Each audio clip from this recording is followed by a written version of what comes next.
Presiden Prabowo Subianto menegaskan sikapnya terhadap Palestina termasuk soal gencatan senjata yang diharapkan berlangsung secara permanen. Sikap itu disambut Perdana Menteri Malaysia Anwar Ibrahim yang secara konsisten bersuara untuk Palestina.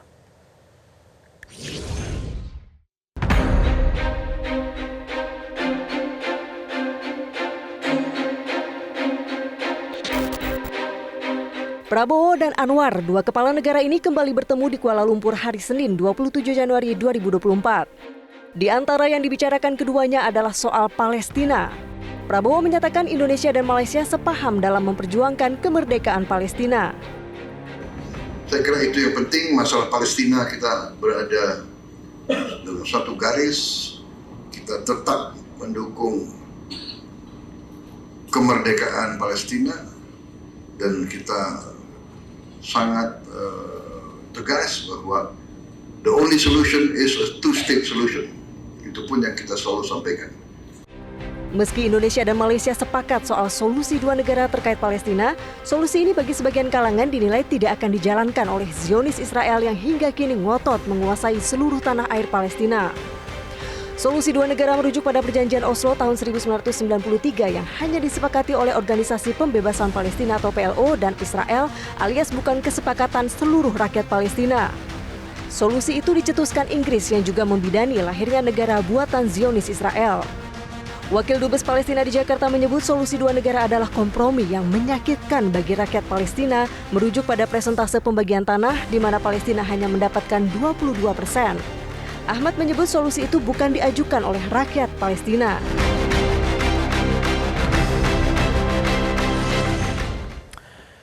Rakyat Palestina seperti bangsa lainnya di dunia memiliki hak untuk menentukan nasib sendiri. Meski demikian sejumlah negara dunia ingin ikut tumbuk menentukan nasib bangsa Palestina termasuk Indonesia dan Malaysia yang selama ini konsisten mendukung kemerdekaan Palestina. Kita akan membahasnya bersama dengan Jubir PCO Philip Vermonte dan analis Timur Tengah Hasibullah Satrawi. Mas Hasib, Bang Philip, selamat malam semuanya.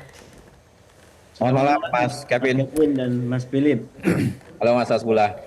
Ya, terima kasih atas waktunya bersama kami di Prime Time News. Saya ke Bang Philip dulu. Bang Philip, Malaysia dan Indonesia selaras mendukung kemerdekaan Palestina. Jadi solusi yang ditawarkan oleh kedua negara ini supaya betul-betul menjamin kemerdekaan Palestina itu bagaimana Bang Philip hasil kunjungan kerja Presiden Prabowo Subianto ke sana? Ya, seperti disampaikan oleh Bapak Presiden, sikap kita kan selalu konsisten terhadap persoalan di Palestina ya, karena itu amanat konstitusi bahwa kita akan mendukung kemerdekaan karena kemerdekaan itu adalah hak segala bangsa. Dan karena itu sejak zaman Presiden Soekarno, kemudian Presiden Soeharto, dan lanjut hingga hari ini Presiden Prabowo, sikap itu tidak pernah berubah dan kita selalu mendorong usaha-usaha solusi dua negara, two-state solution. Dan dalam kaitannya dengan sekarang masa kepemimpinan Pak Prabowo, sebetulnya 18 Desember lalu 2024 ketika ada Pak Presiden menyelenggarakan pertemuan bilateral dengan Presiden Mesir, LCC, waktu itu Presiden Prabowo sudah menyampaikan juga dan mendorong untuk perwujudan gencatan senjata demi kemanusiaan yang sekarang sudah dilakukan gitu, dan itu pernyataan yang dikeluarkan bersama dengan Presiden LCC pada waktu itu. Dan juga Indonesia berkomitmen seperti disampaikan oleh Presiden Prabowo memberikan bantuan dalam framework PBB ya, bahwa kita akan memberikan bantuan kemanusiaan, mendukung program-program United Nations Relief and Works Agency UNRWA. Dan bahkan Presiden Palestina mengapresiasi juga secara langsung ketika Presiden Prabowo berpidato di Jordania 11 Juni 2024. Waktu itu status beliau adalah presiden-elect, presiden terpilih. Jadi yang ingin saya sampaikan adalah apa yang kemarin disampaikan bersama dengan Perdana Menteri Anwar Ibrahim itu adalah cerminan dari dan juga usaha terus-menerus Indonesia untuk mewujudkan kemerdekaan di Palestina. Oke, Mas Hasib, menurut Anda apa hal konkret yang bisa dilakukan Indonesia bersama dengan Malaysia untuk mendukung Palestina, Mas Hasib? Iya, kalau kita melihat apa yang harus dilakukan oleh Pak Prabowo dan Anwar Ibrahim dalam konteks perkembangan Palestina yang terbaru, yaitu keinginan dari Trump terutama untuk memaksakan usir paksa warga Gaza keluar dari Gaza, yaitu yang pertama diarahkan untuk ke Mesir, kemudian dan juga ke Yordania. Bahkan sebelumnya sempat ada berita ke Indonesia. Saya terus terang sebelum ini betul-betul menjadi sangat kuat, saya menganjurkan di salah satu media agar pemerintah Indonesia tidak perlu terlalu serius, karena waktu itu cuma disampaikan oleh utusan khusus.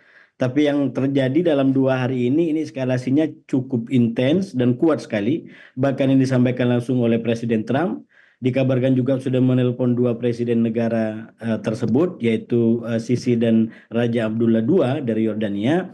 Maka menurut saya melihat perkembangan ini yang harus dilakukan oleh Bapak Presiden, Pak Prabowo dan dari Malaysia, Anwar Ibrahim, menurut saya harus lebih konkret, harus lebih kuat berkejaran dengan waktu. Yaitu minimal ada 2, Mas Kevin, menurut saya yang penting dilakukan ini. Yang pertama adalah secara strategis mengingat kemampuan dan karisma kepemimpinan Pak Prabowo yang sangat kuat baik di level regional maupun global, maka menurut saya sangat penting untuk mulai mengorganisir koalisi di tingkat regional atau bahkan global yang sekarang sebenarnya negara-negara di luar juga udah sama, yaitu menolak keinginan atau opsi usir paksa warga Gaza dari Gaza. Karena sekali lagi menurut saya ini sekian kali kita akan melanggar nilai-nilai keadaban modern. Yang kita ikutin dalam 2 hari saja itu saya terus terang dengan berpegangan kepada nilai-nilai kita tentang modernitas, tentang kesamaan, itu hancur lebur kita melihat bagaimana warga Gaza membawa entah apa yang mau dibawa dan tujuannya nggak jelas, rumahnya masih ada. Ini bukan abad pertengahan. Jadi kalau itu dibiarkan, menurut saya yang tercederai bukan hanya mungkin secara fisik hanya warga Palestina dan Gaza yang tercederai, tapi secara nilai saya nggak tahu kita sebagai bangsa modern mau bicara apa melihat kenyataan itu. Jadi menurut saya ini satu konteks yang mendesak untuk diambil sebuah langkah konkret. Yang pertama, Pak Prabowo bersama mungkin negara-negara ASEAN untuk memulai gerakan koalisi regional maupun global yang intinya adalah menolak opsi yang disampaikan oleh Presiden Trump, yaitu mengusir paksa warga Gaza walaupun dengan bahasa kemanusiaan. Dan yang kedua yang tidak kalah penting, karena Pak Prabowo sangat bagus komunikasinya bahkan dekat juga dengan Presiden Trump, bisa juga dilakukan kayak semacam kontak-kontak langsung yang sifatnya non formal untuk tidak memaksakan isu ini. Jadi ini sebenarnya kalau 2 itu dilakukan, ini kayak semacam mengimbangi strategi 2 tangan. Sekarang ini kalau kita lihat Presiden Amerika Serikat atau pemerintahan Amerika Serikat secara umum menggunakan strategi 2 tangan dalam menghadapi isu Palestina ataupun Gaza. Yang pertama, dia gunakan isu seakan-akan kami adalah pejuang kemanusiaan, kami pejuang perdamaian. Bahkan itu disampaikan oleh Presiden Trump dalam sambutannya 20 Januari kemarin ketika pelantikan, kami adalah akan memberikan legasi perdamaian. Tapi di sisi lain, tangan kirinya kita lihat bagaimana dia mengangkat larangan yang ditandatangani oleh Presiden Joe Biden agar Israel tidak menggunakan senjata-senjata berbobot berat hampir 1 ton. Dan itu baru saja dianulir kebijakan itu dan Israel mendapatkan lagi apa yang diinginkan. Jadi saya bilang ini strategi 2 tangan. Kalau dalam bahasa kesusastraan kita, tangan kanan memberikan seakan-akan madu tapi tangan kirinya menyiapkan racun. Nah, ini menurut saya harus diimbangi dengan strategi juga 2 tangan. Di satu sisi kita galang koalisi global, koalisi regional untuk memberikan sikap yang tegas, menolak yang namanya usir paksa, tapi di sisi lain ada pihak-pihak yang melakukan kontak langsung, meminta Presiden Trump tidak memaksakan solusi yang tidak manusiawi ini. Baik, demikian, kita jeda dulu Mas Hasib ya. Pemirsa jangan kemana-mana, kami akan kembali.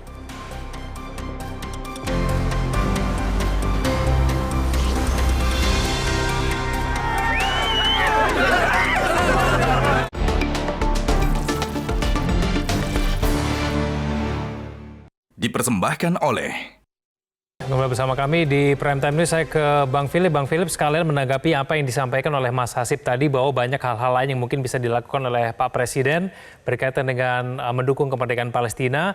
Bang Philip, kenapa kemudian Pak Prabowo yakin bahwa two-state solution ini merupakan jalan terbaik untuk mendukung kemerdekaan Palestina? Apakah ini juga sejalan dengan keinginan dari warga Palestina itu sendiri, Bang Philip? Ya, itu kan isu yang sangat panjang ya, isu yang sangat panjang. Ada fakta politik dan fakta sosial bahwa Israel harus berdampingan hari ini dengan Palestina gitu, sehingga sudah sejak lama berbagai negara di dunia memikirkan solusi yang paling optimal.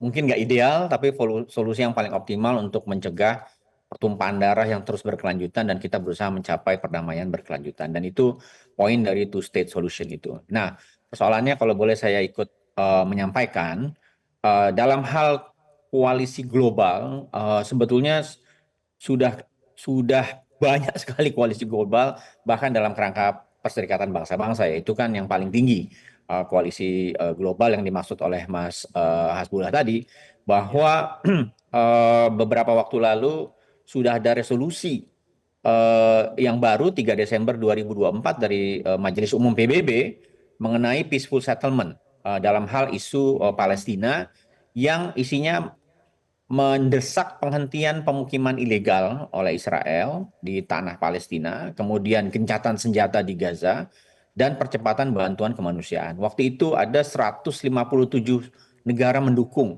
dan Indonesia serta Malaysia ada di dalamnya. Yang menolak hanya ada 8 negara sebetulnya. Jadi ini udah koalisi level global sebetulnya. Di antaranya yang menolak tentu saja adalah Amerika Serikat.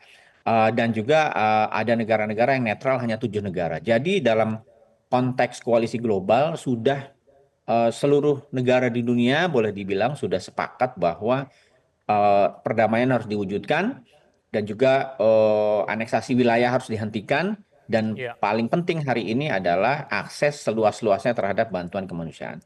Dan hal yang paling konkret tentu saja adalah menyediakan bantuan kemanusiaan terkait dengan misalnya temporary shelter. Sehingga warga Palestina, saudara-saudara kita itu ketika kembali rumahnya sudah rata dengan tanah, ada shelter yang bisa mereka tinggali agar mereka tidak terpaksa keluar seperti yang dikhawatirkan oleh banyak orang tadi yang disampaikan oleh Mas Hasib. Dan Indonesia itu sudah komit. Tadi saya sampaikan bahwa dalam kerangka UNRW, UN Relief and Works Agency, di dalamnya terkait program-program kemanusiaan dan bantuan-bantuan relief untuk para pengungsi yang kembali, itu bila diperintahkan Indonesia sudah siap. Itu yang disampaikan oleh Presiden. Dan juga dalam kerangka itu sebelumnya Presiden juga dalam sebuah perjalanan waktu itu dalam pertemuan setelah G20 dan di Washington DC, Presiden juga menyampaikan bila perlu Indonesia siap untuk mengirimkan pasukan penjaga perdamaian. Artinya bisa menjadi buffer. Indonesia juga adalah salah satu kontributor terbesar pasukan penjaga perdamaian PBB dalam berbagai misi. Kita punya pengalaman, punya pasukan yang ready, yang siap dikirim, dan sekarang komitmen itu sudah diulang oleh Presiden Prabowo. Ketika pada waktunya tentu saja secara konkret hal ini bisa kita segera lakukan. Jadi yang paling konkret sekarang adalah bagaimana para warga Palestina yang kembali ini ketika mereka terpaksa keluar tempo hari ketika konflik yang menyedihkan itu terjadi, mereka bisa tinggal di sana untuk sementara agar yang dikhawatirkan itu tidak terjadi. Dan sepengetahuan saya, Presiden Al-Sisi dan Raja Abdullah sudah menyampaikan penolakan terhadap usul dari Presiden Trump, tetapi kan ini sebuah proses yang masih berjalan. Yang terpenting adalah apakah negara-negara di dunia ini selain menyerukan perdamaian, mereka juga siap untuk berkontribusi, itu baik dari sisi finansial, ekspertis terhadap persoalan-persoalan ini, dan bersedia dikoordinasi.